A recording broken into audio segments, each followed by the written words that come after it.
Bonjour, bienvenue dans notre nouvelle émission. Nous sommes l'équipe des microphonistes élèves de seconde et notre thème du jour est de sauver la planète.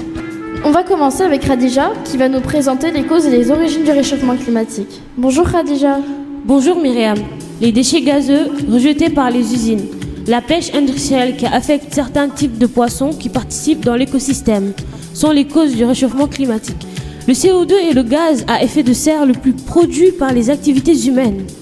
Il est responsable de 63% du réchauffement de la planète causé par l'homme. Sa concentration dans l'atmosphère est actuellement supérieure à 40% à celle du début de l'industrialisation. Intéressant, merci.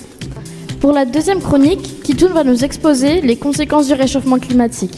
Bonjour Kitoun. Bonjour Myriam. Eh bien effectivement, lorsque l'on parle des causes, on parle également des conséquences. Donc les conséquences du réchauffement climatique à nos jours sont les déchets plastiques qui sont rejetés dans la mer, ce qui affecte les animaux marins, comme par exemple la tortue de mer, et les fonds de glace du pôle Nord, mais aussi l'Antarctique, qui perturbent la vie des animaux polaires. Et l'extinction de certaines espèces. Aujourd'hui, nous avons effectivement des espèces menacées par le changement climatique, mais aussi des espaces en voie de désertification et d'autres menacés par l'élévation de la mer. Donc, nous, les êtres humains, comme élèves de Balzac, devons nous investir dans la propreté et l'hygiène de notre établissement, ville, région, mais aussi planète, puisque c'est la génération future qui sauvera cette planète. Donc voilà tout. Merci. Ensuite, Seti va nous parler des bons gestes citoyens. Bonjour Seti. Bonjour Myriam. Je vais vous faire part de quelques gestes éco-citoyens simples et quotidiens que tout le monde peut faire. On peut commencer par acheter d'occasion et revendre d'anciens objets. Il faut manger local et de saison. Il faut limiter l'usage du plastique en utilisant par exemple des sacs réutilisables. Nous pouvons aussi acheter des produits réutilisables, bio et recyclables.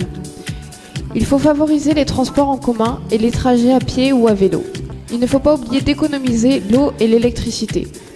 Si vous en avez la possibilité, vous pouvez faire du compost et n'oubliez pas de trier vos déchets. Connais-tu la société GoClean? Peux-tu nous en parler? Oui, la société GoClean est une société de tri. Nous avons d'ailleurs des poubelles ici au lycée. Mais la société peut aussi venir chercher vos déchets à votre domicile et vous serez rémunéré. Nous avons eu une intervention au lycée par le représentant de la société pour sensibiliser les élèves et nous expliquer les différentes étapes de tri. Chers auditeurs, je vous laisse avec l'interview suivante, réalisée par Ken Dabakr, élève de 5e, qui interroge Monsieur Hegazi, le représentant de la société GoClean.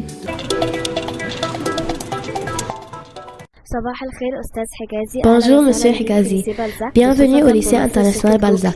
En tant que représentant de la société GoClean, j'aimerais savoir où on est par rapport à la crise mondiale du plastique. 8,3 milliards de tonnes de plastique dans le monde et 80% des déchets sont enterrés. 9% seulement sont recyclés et 12% sont brûlés.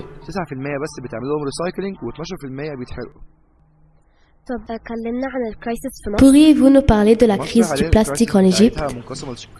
La crise du plastique en Égypte comporte deux volets essentiels. 20% des déchets sont recyclés, ce qui est insuffisant, et 80% sont stockés ou enfouis. Selon les dernières études, 45% de déchets recyclables sont jetés dans la rue.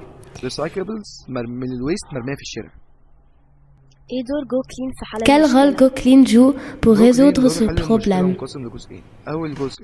GoClean encourage d'un côté le recyclage du plastique et reprend les consommables contre rémunération. Ceci pourrait prendre la forme contre de l'argent liquide ou des produits de nettoyage offerts par l'entreprise ou encore le don. De l'autre côté, notre équipe organise des séances de sensibilisation aux agents de propreté et de maintenance. Quel est le rôle de GoClean à l'école?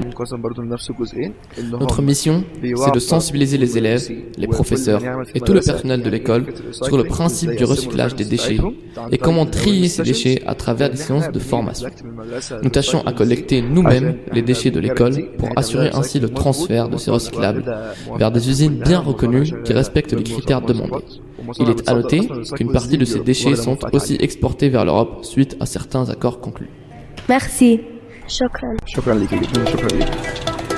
Merci de nous avoir écoutés. Nous sommes Khadija, Kitoun, Seti et Myriam. À une prochaine fois dans une émission des microphonistes.